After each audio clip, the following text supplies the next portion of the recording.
O capítulo inicia com um acontecimento passado, a chegada de Todo e Nita na linha Fukutoshin, na estação de Shibuya, no metrô de Tóquio, às 11h09 da noite. Então Todo caminhou em direção a um buraco no chão, e o mesmo disse que era onde o reino da prisão estava, e que o Suguru já tinha levado o reino. Então ele se virou para seu amigo e disse que era para eles irem, pois os seus objetivos mudaram, de salvar o Satoru Gojo para salvar os seus aliados, e acabar com as forças inimigas, e disse para eles se apressarem, pois seu best friend estava perto. Bom, em outra parte da cidade, em frente ao Shibuya Stream, às 11h28 da noite, local onde aconteceu a batalha de Sukuna contra o Jugo, Panda estava tentando resgatar o Kusakabe e encontrou ele nos escombros. Após tirá-lo de lá, o mesmo disse ao Panda que aquilo não tinha sido passado para eles. Ele se referia ao Itadori. Panda disse que não, aquele era o Sukuna.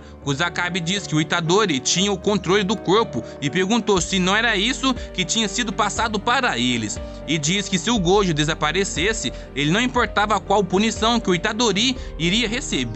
Ele só não iria ficar do lado dele, e que ele concordava que o Yuji merecia a pena de morte.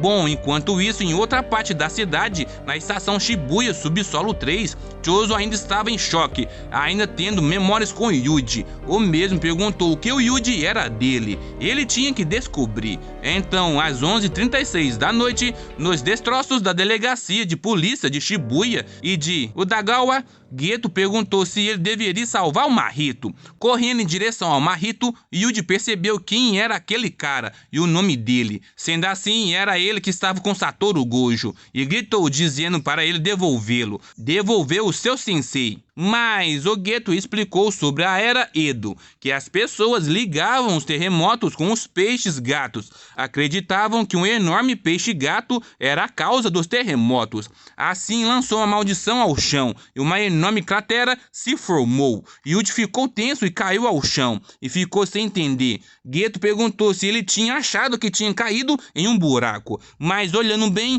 ele apenas tinha caído de costa. E disse que o poder da manipulação de espíritos amaldiçoados estava na quantidade de ataques que poderia fazer, e diz que ele tinha vários espíritos amaldiçoados de grau 1 ou até maior. Ele não precisava se restringir a isso, ele poderia lançar um ataque um atrás do outro se ele quisesse. Então o espírito agarrou o Yuji e o jogou ao chão. Então o Yuji olhou para o Geto e disse para ele devolver o Gojo, e o Geto riu e disse que ele estava impressionado, pois o receptáculo do Sukuna era muito forte. E rapidamente Mahito tentou tocar no Geto, mas o mesmo desviou. Mahito disse que ele sabia, pois ele tinha nascido dos humanos. Assim Geto o transformou em uma esfera e olhou para o Yuji e disse para eles continuarem, para eles discutirem o novo mundo que estava por vir.